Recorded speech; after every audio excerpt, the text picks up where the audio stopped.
The dust of FOB Kestrel tasted of grit and failed expectations. It coated the tongue, settled in the lungs, and clung to the back of the throat like a permanent rasp. Petty Officer First Class Anya Sharma stepped out of the Osprey's rear hatch into a vortex of rotor wash and fine, beige powder. The heat was a physical blow, a solid wall of pressure that promised to bake the moisture from a body in minutes. Around her, the forward operating base was a study in grim functionality. Rows of sand-colored tents, monolithic HESCO barriers stacked like children's blocks, and a perimeter of concertina wire that glittered cruelly in the high, merciless sun. She hitched her sea bag higher onto her shoulder, its weight familiar and grounding. Her other hand held the stock of her rifle, a custom-built 18 Malawian Quaches that felt more a part of her than her own bones. The men of Alpha Company, 3rd Battalion, watched her approach. They were sprawled in various states of exhausted repose, their multicam uniforms bleached by the sun and stained with sweat.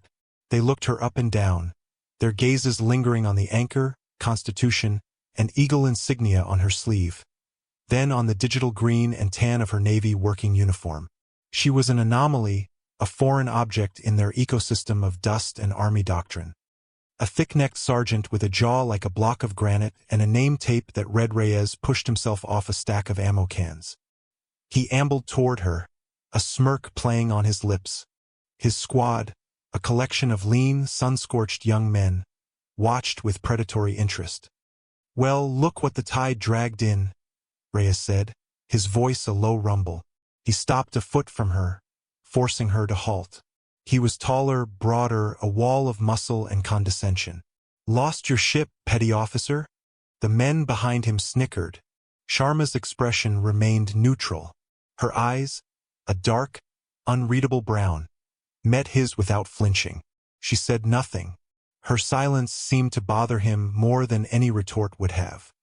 "Colonel's waiting for you in the TOC," he grunted, jerking a thumb over his shoulder toward a larger tent with a forest of antennae sprouting from its roof. "Try not to get a sunburn on your way." She gave a single, sharp nod and moved to walk past him. He shifted his weight, a subtle, deliberate obstruction. She stopped again. "We heard they were sending us a liaison," Reyes continued, almost spitting the word. "Didn't figure it'd be someone from the boat club. You here to handle our paperwork? Make sure our pay gets docked on time." "I'm here to do my job, Sergeant." Sharma's voice was low and steady, devoid of inflection, carried no anger, no defensiveness. It was a simple statement of fact, as plain and unadorned as the landscape around them. The answer was so devoid of the reaction he'd been hoping to provoke that Reyes was momentarily thrown. He grunted again, a sound of dismissal, and stepped aside. As she walked toward the Tactical Operations Center, the whispers followed her like flies. "Navy. What the hell is she gonna do out here? Probably gets lost walking to the latrine." She ignored them. She had learned long ago that the opinions of men like Reyes were like the dust of this place. Pervasive, irritating, but ultimately weightless. They couldn't stop a bullet or find water or hold a perimeter. They were just noise. Inside the TOC, the air was marginally cooler but thick with the smell of stale coffee and ozone from the humming electronics. Maps and satellite images were plastered on every available surface.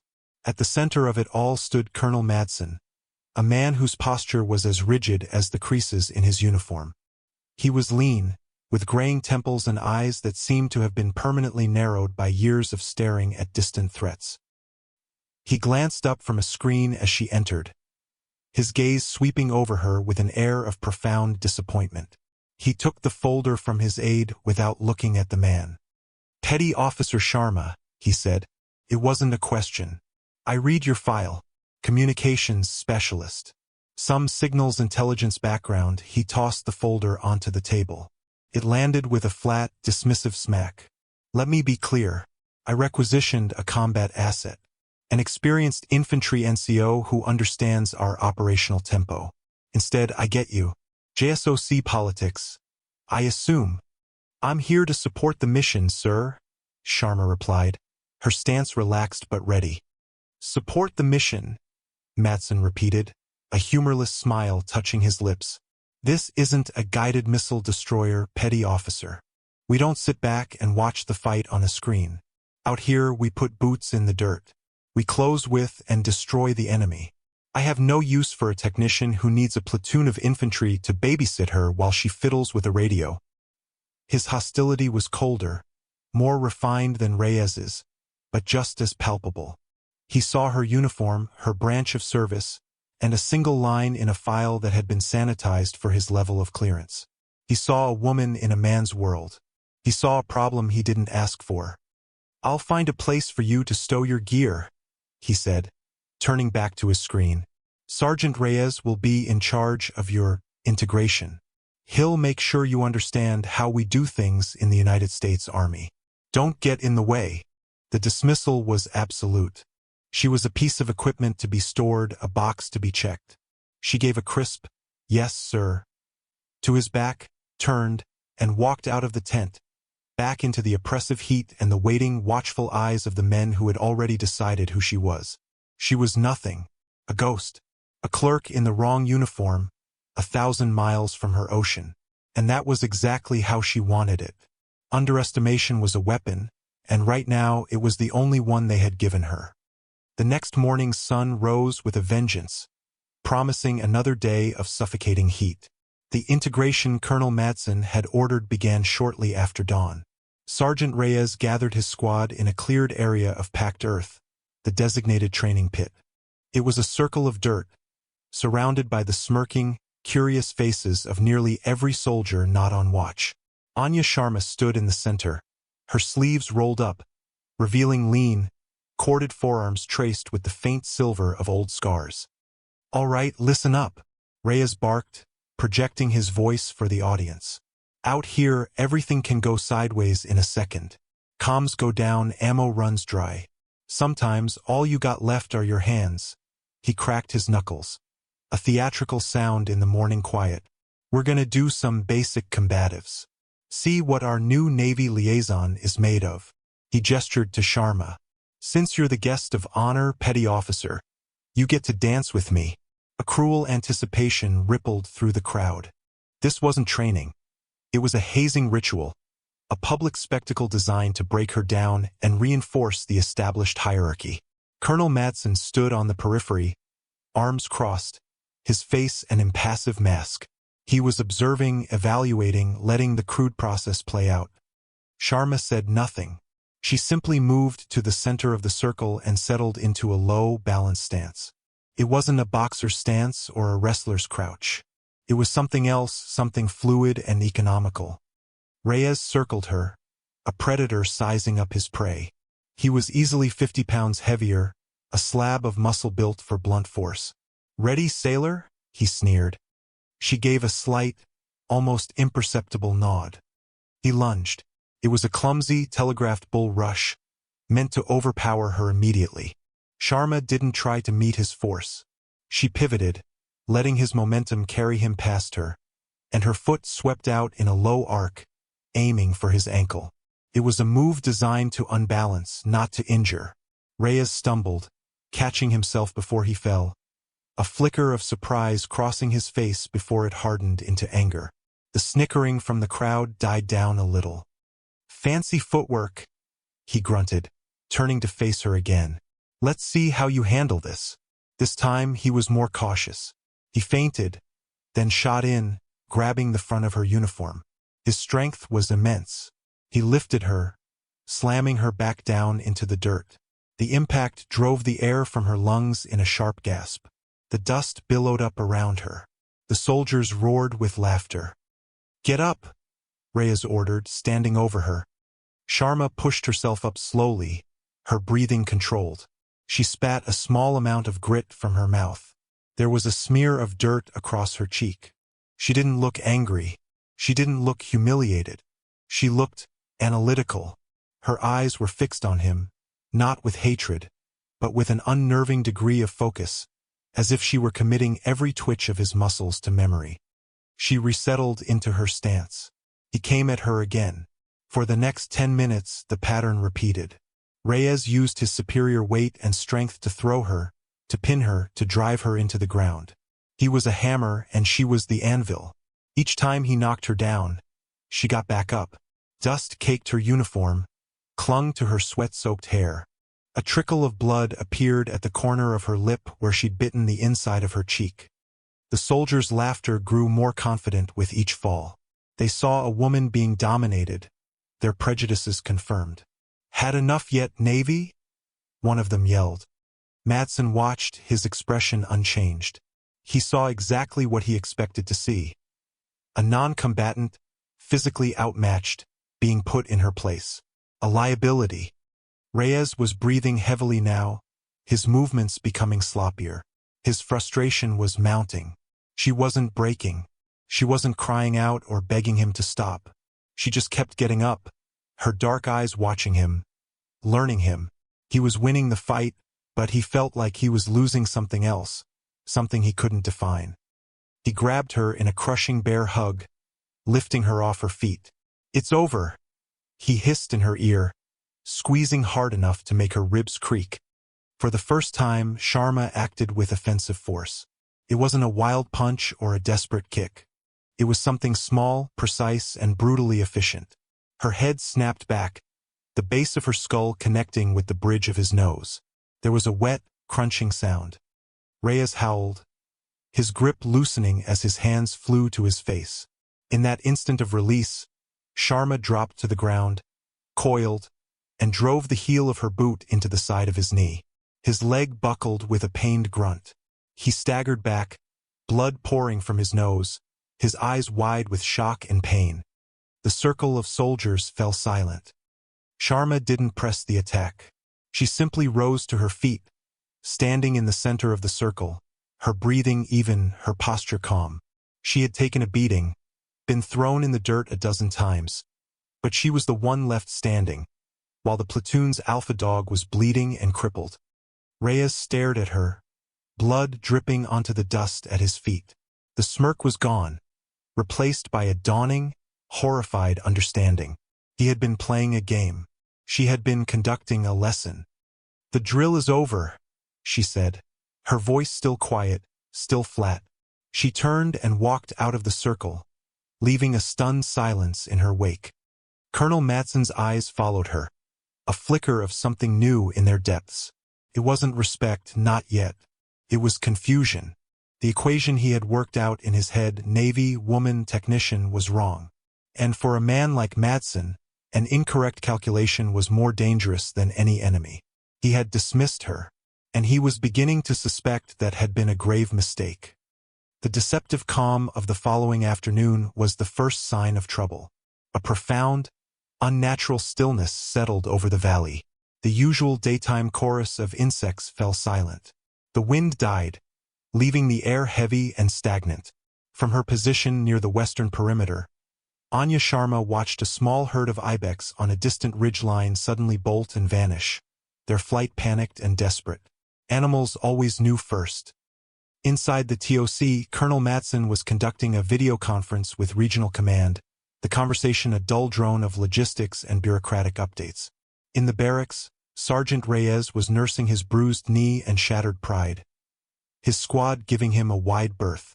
The rhythm of the FOB was one of bored routine, the lull between moments of terror that defined life at the sharp end. Sharma felt it in her gut, a cold, familiar knot that tightened with each passing minute of silence.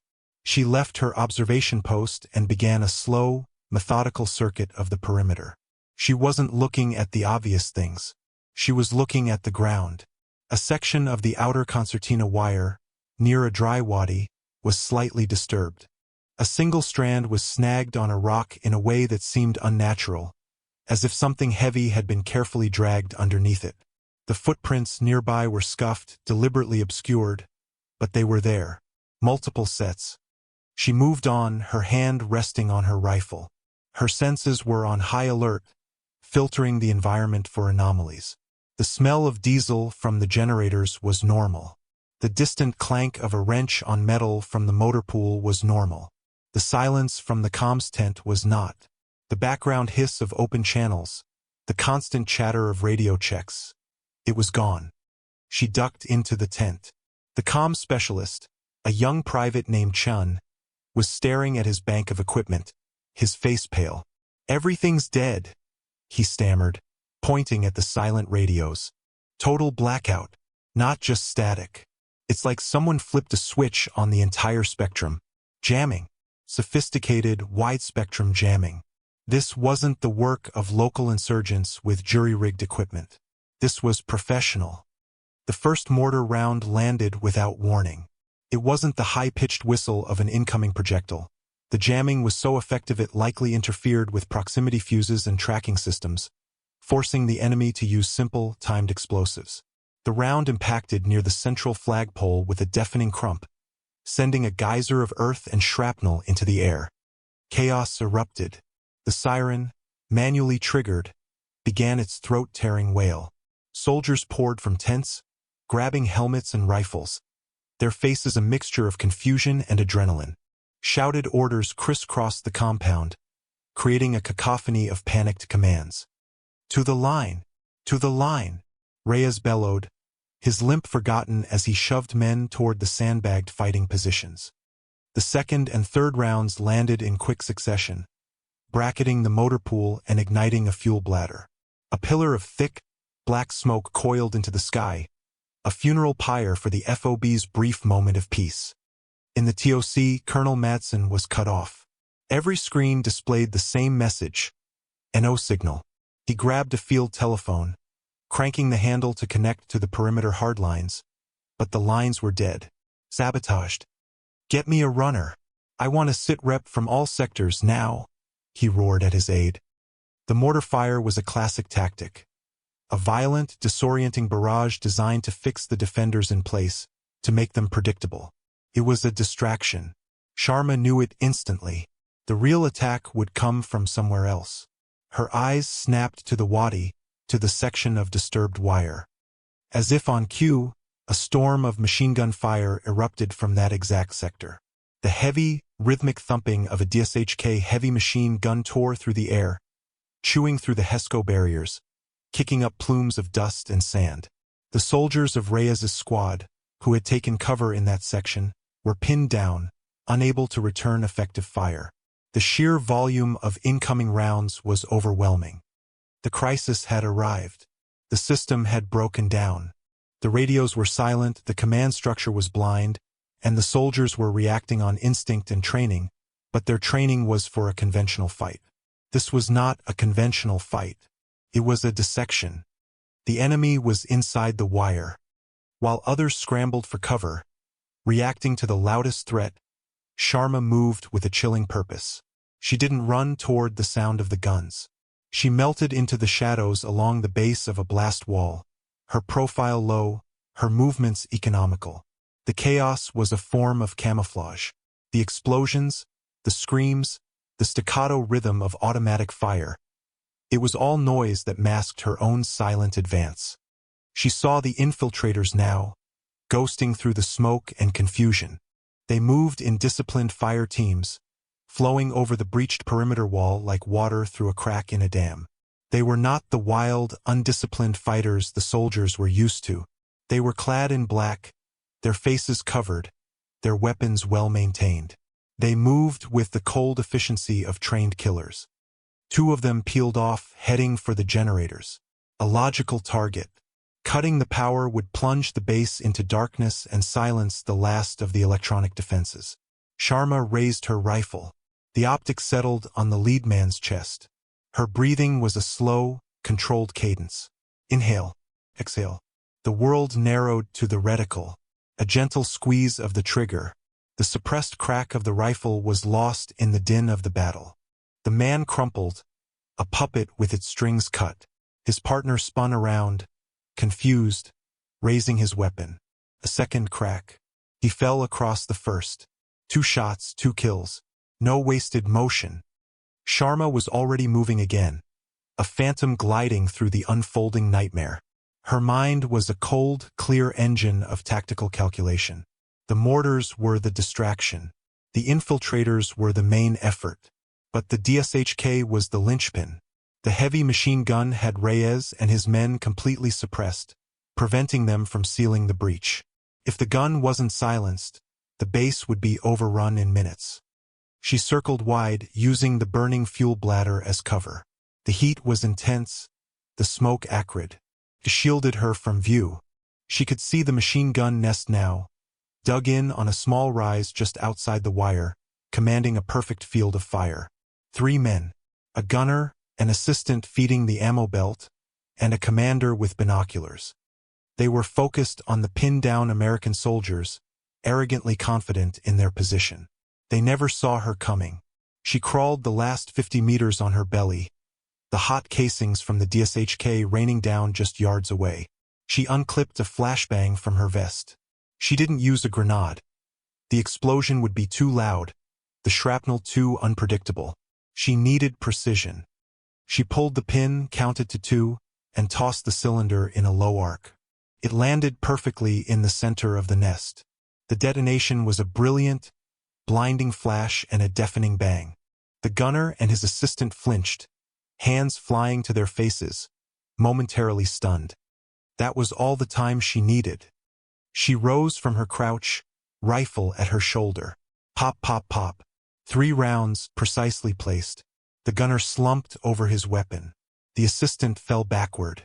The commander dropped his binoculars, a neat hole appearing in his forehead. The monstrous hammering of the DSHK stopped. The sudden silence was more shocking than the noise had been. In the sudden quiet, Reyes and his men looked up, bewildered. The relentless fire that had pinned them down was gone. O'Connell, a young specialist, was the first to see her. A dark shape rising from the smoke near the enemy position, her rifle held at the low ready. It was Sharma. She didn't look at them. She was already scanning for the next threat. She made a sharp, 2-fingered gesture toward a cluster of rocks to their left, a classic flanking position. O'Connell, acting on pure instinct, swiveled his own rifle and fired a burst. An enemy fighter who had been creeping up on their position screamed and fell. Sharma's intervention had broken the enemy's momentum. The tide was beginning to turn, but the fight was far from over. She grabbed the radio from the dead enemy commander, crackled to life in her hand. She listened for a moment, her expression unreadable. Then she keyed the microphone. She began to speak in fluent, unaccented Pashto, her voice calm and authoritative. She reported that the machine gun was down due to a weapon malfunction. She gave a false report about the location of the American command element, directing the other enemy teams toward a heavily fortified but empty bunker complex on the far side of the base. She was sowing chaos in their ranks, turning their own command and control against them. The battle for FOB Kestrel was no longer just a firefight.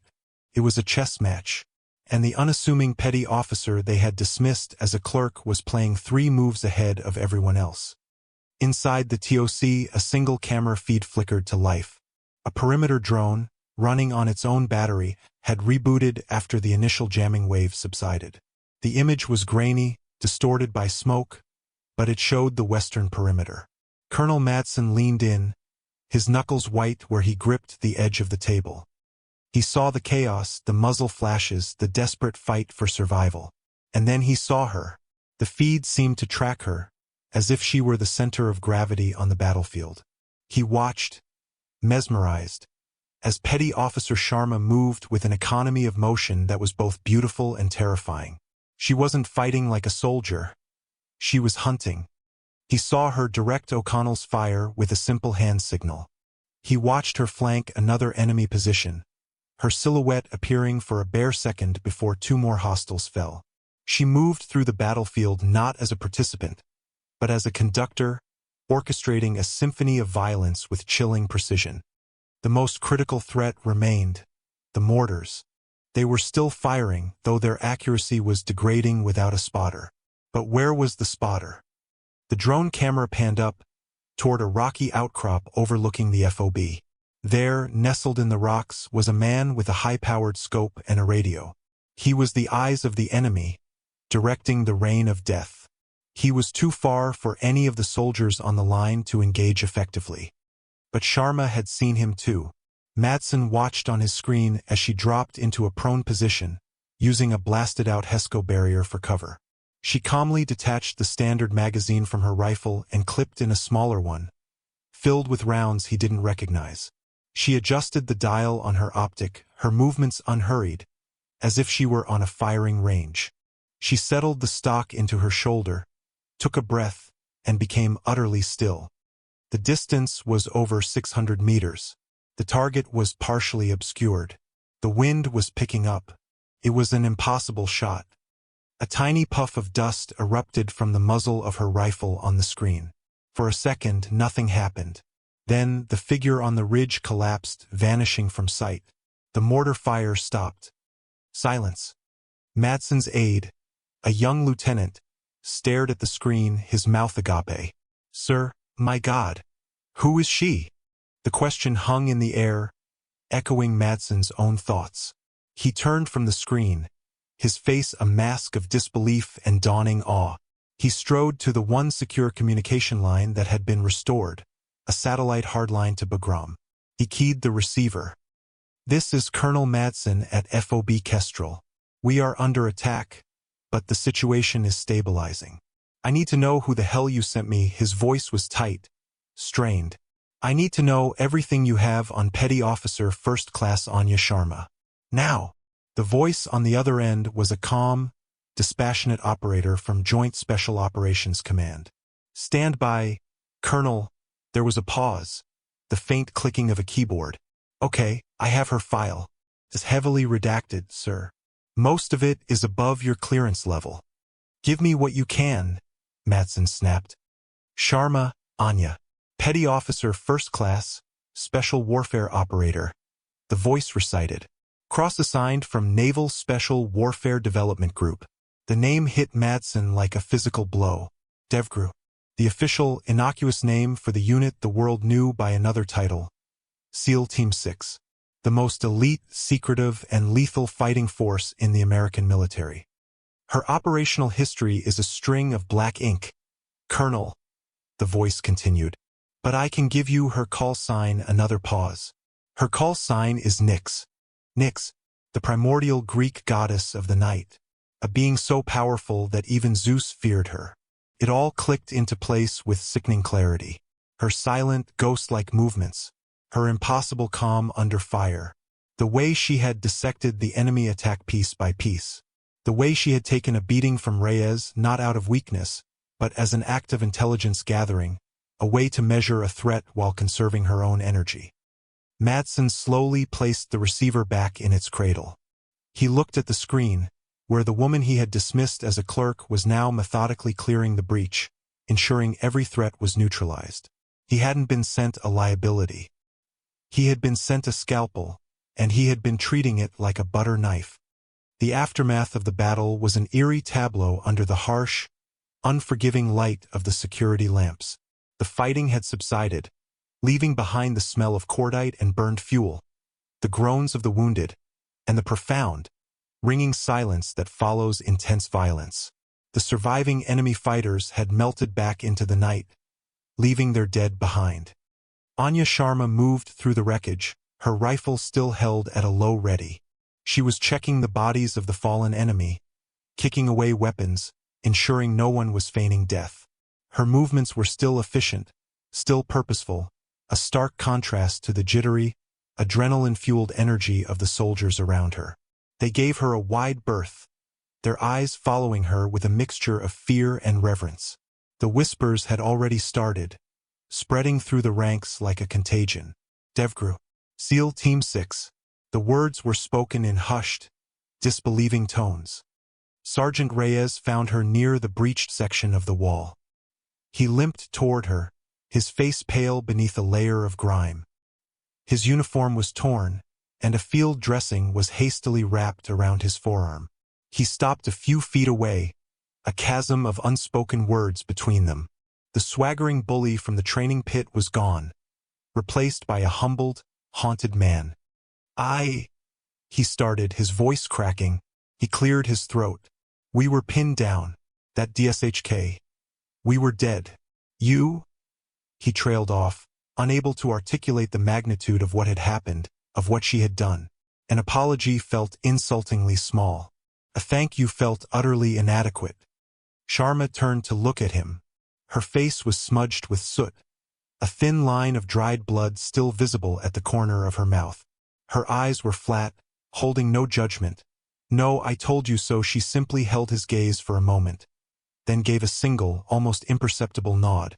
It was not forgiveness. It was not camaraderie. It was an acknowledgement, a closing of a chapter. She didn't need his words. The reality of the night was enough. She moved past him, her attention already elsewhere. She found Private Chen, the young comms specialist, huddled behind a barrier, his rifle shaking in his hands. He was staring at the body of an enemy fighter not 10 feet away, his eyes wide with shock. He hadn't fired a shot. Sharma knelt beside him. She didn't say a word. She just took a fresh canteen from her belt and pressed it into his hands. The simple, physical contact seemed to break his trance. He looked up at her, his eyes swimming with tears of terror and gratitude. He clutched the canteen like a holy relic. O'Connell watched from a distance. He was the one who had followed her signal, the one who had seen her rise from the smoke. He walked over to Reyes, who was still standing dumbly where Sharma had left him. "Sergeant," O'Connell said, his voice low, They're saying she's a SEAL." Reyes just shook his head slowly, the truth of it settling into his bones like a deep winter chill. "Yeah, specialist," he whispered. "I think she's a SEAL." The double doors of the TOC hissed open, and Colonel Madsen stepped out into the night. His uniform was immaculate, a stark contrast to the battle-worn soldiers in the compound. He surveyed the scene for a moment, his jaw tight. Then his eyes found Sharma. He began to walk toward her, his boot falls steady and deliberate on the gravel. A hush fell over the entire FOB. Medics paused in their work. Soldiers stopped clearing debris. Everyone turned to watch. It was a procession. The commander, the undisputed authority of this small kingdom of dirt and violence, was walking toward the outsider, the woman he had publicly scorned. He stopped directly in front of her. They were nearly the same height. He looked at the dust and blood on her face, at the quiet professionalism in her eyes that had not wavered for a single second. He saw the truth of her, stripped bare by the crucible of combat. He didn't offer praise. He didn't apologize for his dismissal. Words were insufficient for what had transpired. Instead, he did the only thing that mattered in their world, the only thing that could convey the depth of his reversal. He brought his heels together. His back went ramrod straight. He raised his right hand in a slow, deliberate, and perfectly executed salute. It was not the perfunctory gesture offered to a subordinate. It was a salute of profound, unequivocal respect. A salute from one warrior to another. In the stark floodlight, surrounded by the quiet audience of soldiers, Anya Sharma's eyes met his. She straightened her posture and returned the salute, her own movement just as crisp, just as precise. For a long moment, they held the position, a silent, powerful treaty passing between them. The score had been settled. The hierarchy had been redrawn not by rank or regulation, but by the undeniable arithmetic of survival. Then they dropped their hands in unison. The moment was over. The respect, however, was just beginning. As the first hint of dawn painted the eastern horizon in bruised shades of purple and orange, a fragile peace settled over FOB Kestrel. The dead had been collected, the wounded evacuated. The air, scrubbed clean by the cool pre-dawn breeze, carried only the faint, metallic scent of blood. Anya Sharma sat alone on a stack of sandbags at the edge of the perimeter, facing the rising sun. She had found a quiet corner, away from the exhausted murmur of the soldiers and the clatter of crews working to repair the damaged defenses. In front of her, on a clean cloth, lay the disassembled components of her 18 Malawian Quach's rifle. The process of cleaning her weapon was a ritual, a form of meditation she had practiced in countless other dawns after countless other nights of violence. Her hands, steady and sure, moved with an intimate familiarity. She wiped the carbon fouling from the bolt carrier group, her fingers tracing the precise, machined lines of the metal. She ran a lubricated patch through the barrel until it emerged pristine. Each spring, each pin was inspected, cleaned, and laid out in perfect order. This was her center. The chaos of battle, the fear, the adrenaline. It all faded away in the face of this meticulous, grounding task. The weapon was not an instrument of death to her. It was an extension of her will, a complex tool that demanded respect, discipline, and understanding. It was a covenant. She cared for it, and it, in turn, performed flawlessly when her life depended on it. The rising sun cast long shadows across the valley, illuminating the pockmarks and scars the battle had left on the base. The light caught the silver traces of old scars on her forearms, mapping a history of conflicts she would never speak of. She worked in silence, her focus absolute, her breathing slow and even. She was rebuilding her tool, and in doing so, she was rebuilding herself piece by piece. A shadow fell over her. She didn't look up. A ceramic mug was placed gently on the sandbag beside her. It was filled with steaming black coffee. Specialist O'Connell stood there for a brief second, his young face etched with fatigue and a new, profound respect. He didn't speak. He simply set down the offering and walked away, understanding that her solitude was sacred. Sharma continued her work. She slid the freshly oiled bolt back into its carrier, the movement smooth and silent. She reattached the charging handle, seated the assembly in the upper receiver, and inserted the retaining pins with a satisfying click. The final piece was the magazine. She picked it up, inspected the rounds, and seated it firmly in the magazine well, the sound of the catch engaging echoing softly in the quiet morning. The rifle was whole again, ready. Only then did she reach for the coffee mug. The warmth spread through her palms, a small, welcome comfort against the morning chill.